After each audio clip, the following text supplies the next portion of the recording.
not only is Eraserhead my favourite David Lynch film, but it also has one of my favourite scenes of any film ever, and I will discuss what that scene is in a moment because it is a bit of a spoiler, so there won't be any spoilers here until I've finished rambling on about just how brilliant this is, and then I'll mention that specific scene. Eraserhead, if you haven't seen it, and I will say I thoroughly recommend that you do, Eraserhead was released in 1977, written and directed, of course, by David Lynch, and stars Jack Nance. And the narrative is, on the one hand, there's no real narrative, and on the other hand, it's the most real, brutally honest narrative any film has ever done. The IMDb description reads as follows.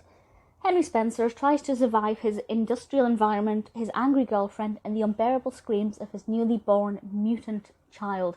Honestly, I love that mutant child so much.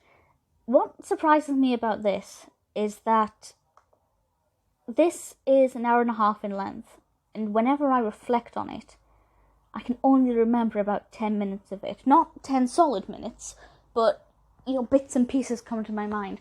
And I think that's because the narrative is, we see everything through Henry Spencer's eyes, played, of course, by Jack Nance.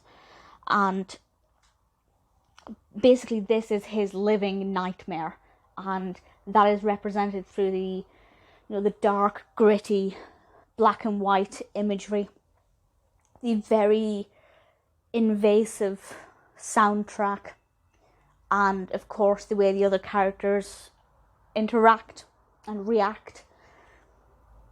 And it is like an hour and a half of a nightmare, but in a really great way. It's a lot of fun, but it's kind of labelled as a fantasy horror, and it is what I would consider to be the ultimate psychological horror, because when you're inside of his head, just everything seems to scream at once, and it's absolutely fabulous.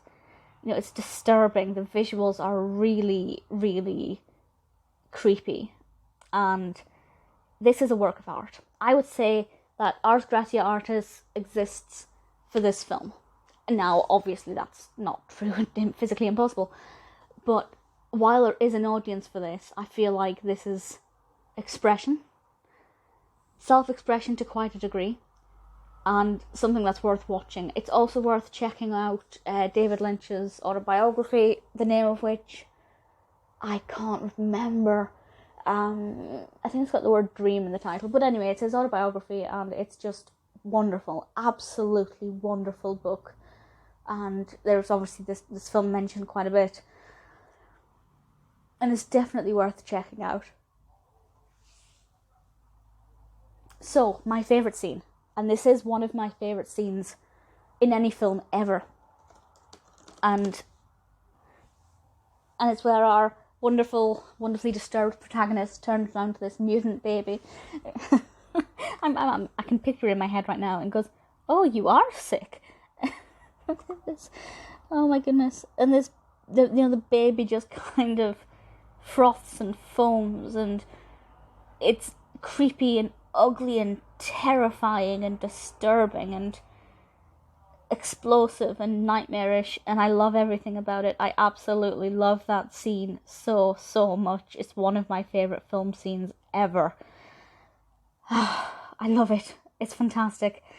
If you haven't seen this film, and well, I'm sorry for spoiling that, but if you haven't seen this, definitely check it out. I love it so much. Lynch's films are usually pretty unique and something else, but this one is just a cut above the rest. For me, Eraserhead is perfect.